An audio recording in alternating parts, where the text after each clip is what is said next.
तो hello everyone, welcome to GMS education. तो ମୁଁ ମାନଙ୍କ ଯେଉଁ ଇଣ୍ଟରନାଲ୍ ଆସେସମେଣ୍ଟ କ୍ଲାସ୍ ଏକ୍ସର ଓଡ଼ିଆ ପ୍ରଥମ ଓଡ଼ିଆର କ୍ୱେଶ୍ଚନ୍ ଆସିଯାଇଛି। ତେବେ ତୁମେ ଆମ ଚ୍ୟାନେଲକୁ ନୂଆ କରି ଆସିଲେ ଏବେ ହିଁ ସବସ୍କ୍ରାଇବ୍ କରି ବେଲ୍ ଆଇକନ୍ ପ୍ରେସ୍ କରିଦିଅ ଏବଂ ଟେଲିଗ୍ରାମ ଏବଂ ହ୍ୱାଟ୍ସଆପ୍ ଚ୍ୟାନେଲ୍ ଜଏନ୍ ହେଇଯାଅ। ହେଲା,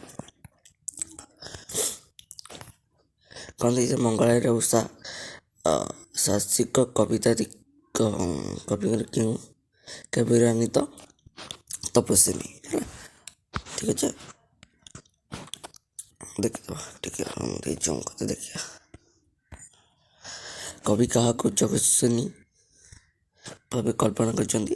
ଉଷାଙ୍କୁ। ହେଲା, ସୀତାଙ୍କ ପାଇଁ କିଏ ନିଜକୁ ଭାଗ୍ୟବତୀ ମନେ କରିଛନ୍ତି? ତମସା ନଦୀ। ହେଲା,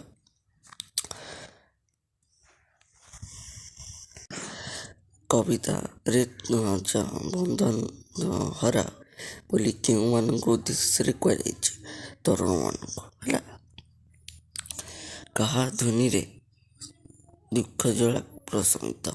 ମହାମାନଙ୍କର। ପ୍ରବନ୍ଧିକ କାହାକୁ ଜନତାର ପ୍ରଥମ ପ୍ରୟୋଜନ ରୂପେ ଅବହିତ କରିଛନ୍ତି? ଆଞ୍ଚଳିକ ଭାଷା। ଆଞ୍ଚଳିକ ଭାଷା ପ୍ରତି ଦୃଷ୍ଟି ଆକର୍ଷଣ କରିବା ପାଇଁ ହେଲେ କାହାର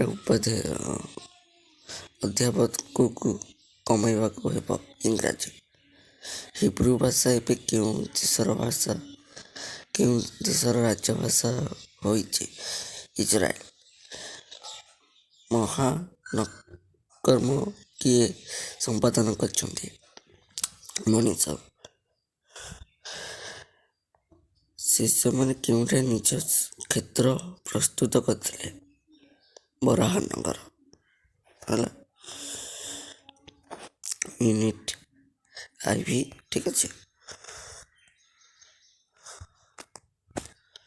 ୟୁନିଟ୍ ଆଇଭି ଆଇ। ଠିକ୍ ଅଛି, ଶାମ୍ବ ସୂର୍ଯ୍ୟ ଉପାସନା କାହିଁକି କରିଥିଲେ?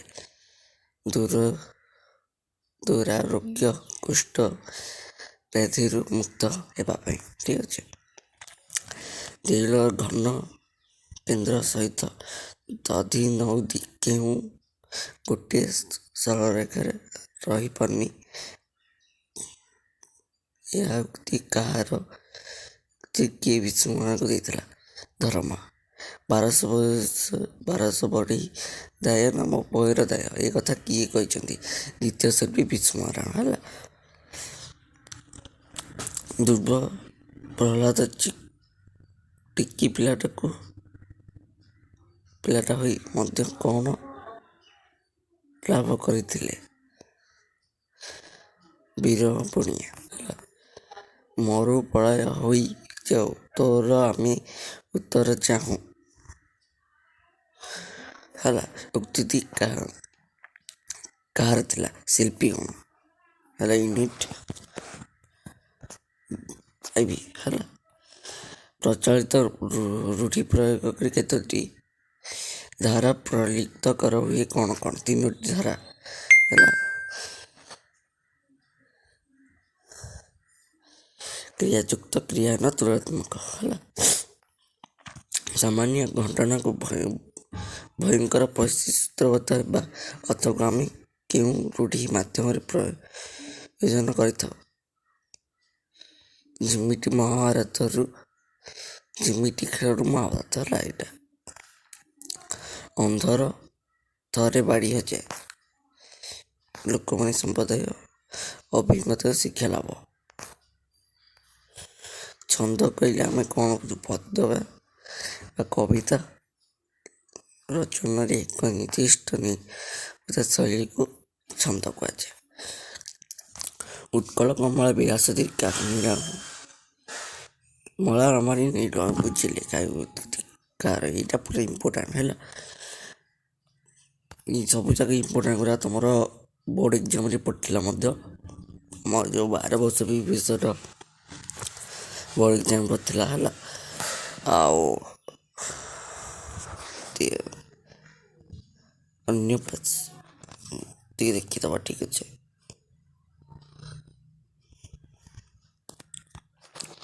ନେକ୍ସଟ କ୍ୱେଶ୍ଚନ୍ ଦେଖିବା।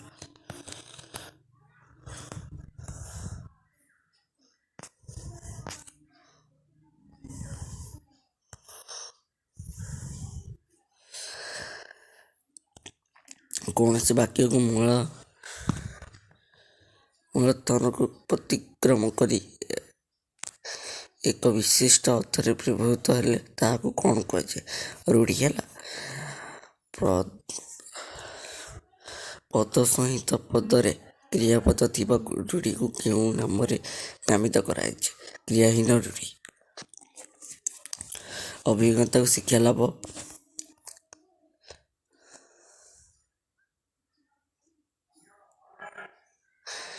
ଅନ୍ଧ ଥରେ ବାଡ଼ି ଅଛେ ହେଲା।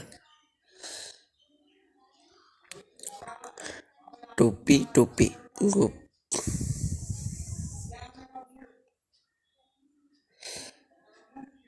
ଗୋପୀ ଚନ୍ଦନ ମଣ୍ଡିଛନ୍ତି କି ସାଜେ,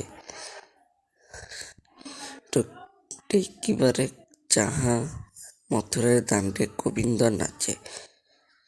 ପିଲାମାନେ ଟିକେ ଦେଖାଯାଉନି ହେଲା।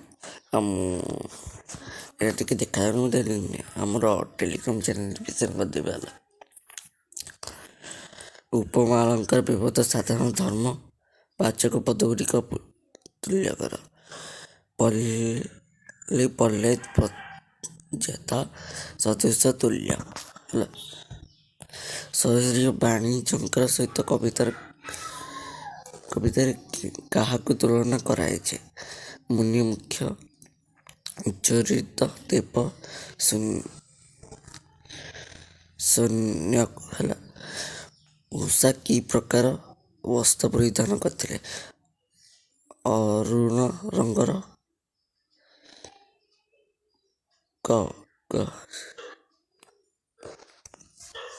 କଷାୟ ବସ୍ତ୍ର ହେଲା। କବି ପ୍ରଭାତୀ ତାରାକୁ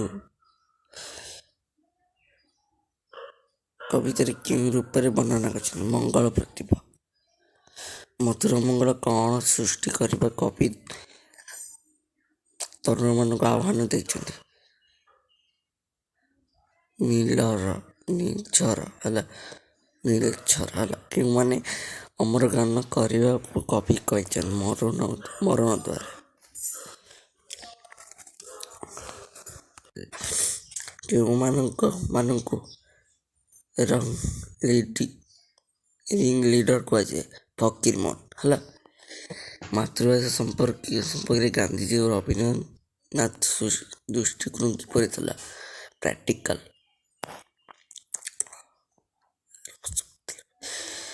କ'ଣ ଦେଖି ବିବେକାନନ୍ଦ ହୃଦୟ ବିଚଳିତ ହୋଇଯାଇଥିଲା? ଭୋକିଲା ଲୋକଙ୍କର ଦୁଃଖ ଦେଖି ହେଲା। ସନ୍ନ୍ୟାସୀ ଯଥାର୍ଥ ବିଦ୍ରୋହ କ'ଣ ବୋଲି ବିବେକାନନ୍ଦ ଠିକ୍ କରିଥିଲେ? ସେବାବ୍ରତ ହେଲା। ବିବେକାନନ୍ଦ ପ୍ରଥମ ଶିଷ୍ୟ ସନ୍ନ୍ୟାସୀର ନାମ କ'ଣ? ସ୍ୱାମୀ ଶରତ ଚନ୍ଦ୍ର ଗୁପ୍ତ ହେଲା। ମଲ୍ଟିପଲ୍ ଆସେସମେଣ୍ଟ ଦେଖିବା। ମୁଁ ଆନ୍ସର କହିଦେବି, ତମେ ତ କୋଶ୍ଚିନ୍ ଦେଖିଛ ହେଲା। ଆନ୍ସର ଦେଖିଛ ସମସ୍ତେ। ମଲ୍ଟିପଲ୍ ଆସେସମେଣ୍ଟ ଏଇଟା ଥିଲା, ଏତିକି ଥିଲା। ଆଉ ମୁଁ ପାଇଲିନି। ଠିକ୍ ଅଛି। ଆଶା କରୁଛି ଭିଡ଼ିଓ ଭଲ ହେଇଥିବ। ଲାଇକ୍, ସେୟାର, ସବସ୍କ୍ରାଇବ୍ କରି ବେଲ୍ ଆଇକନ୍ ପ୍ରେସ୍ କରିଦିଅ। ଜୟ ଜଗନ୍ନାଥ।